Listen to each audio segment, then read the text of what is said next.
Welcome to Where to Ski. I'm your host, John Morgan. We have a special episode for you. It's a bonus episode. We caught up with River Radamus, who's in Beaver Creek, Colorado, for the Birds of Prey World Cup this week.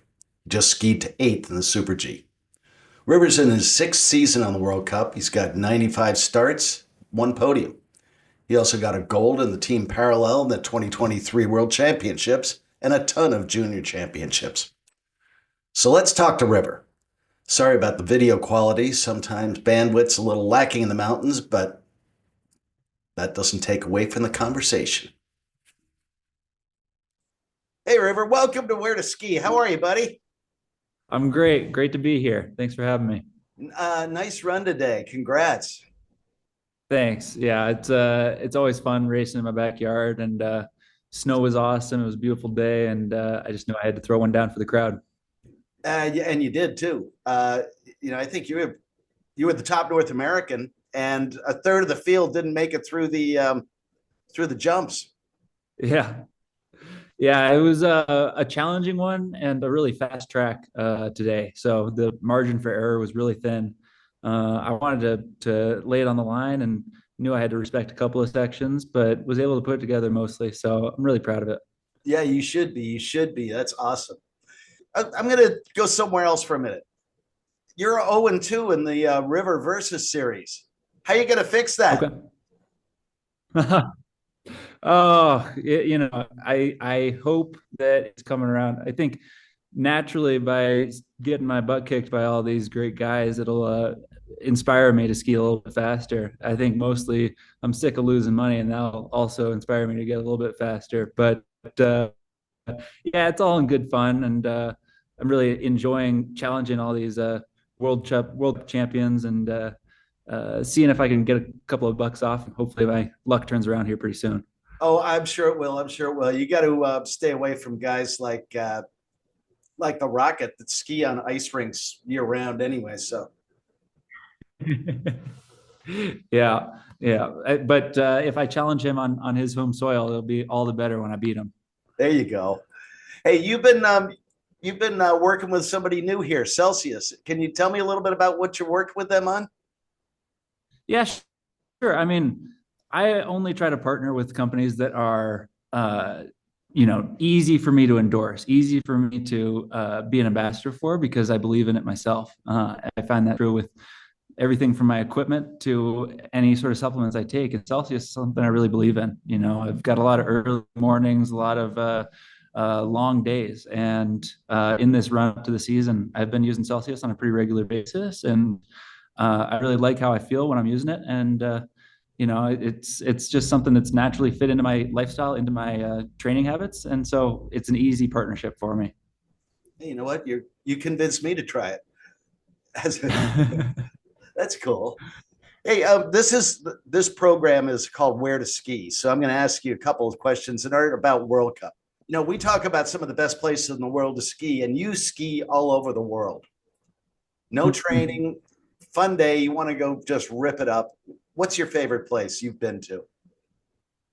I mean, honestly, I've been everywhere through Europe, everywhere through North America and South America, and my favorite place is still a quiet powder day in Taos, New Mexico. It's a little bit off the beaten path, and I think the average day there is about 400 people, but when it snows there, snow stays for about a week, and you can find great skiing everywhere else. There's So there is some great stuff there's back just up something off special about Katina. that mountain. It's unlike any other snow. Yeah, I love Taos. I yeah. love I mean, Taos. It's a a good good day on choice. Kachina rivals anything in the world. Yeah. Now you ski a lot. You ski and you interact with a lot of people while you're skiing. What gets you up and on the hill every day? Something you can share that ordinary skiers might relate to. You know, those 6:30 mornings are tough, but you gotta love them to do it. Of course, of course. I mean, I got into this whole business because I love to ski. When I was a kid, my parents would drop me off at the mountain and I'd go from open to close, just racing around the mountain and exploring what was possible. I mean, it was my truest freedom, and so I feel like that's still the way I look at it today. Every time I'm out there, I'm there to play and have fun and explore what's possible. So when I go into it with that sort of mindset, every morning is pretty easy because I love my day job, and I just get to go out and play. And playing makes it fun. And when your work is not work, that makes it worth it. Now, we got That's some the great truth. That's the skiers. truth. I feel myself very lucky. Yeah, we've got some great skiers that are making some comebacks. Hersher and Vaughn are both coming back.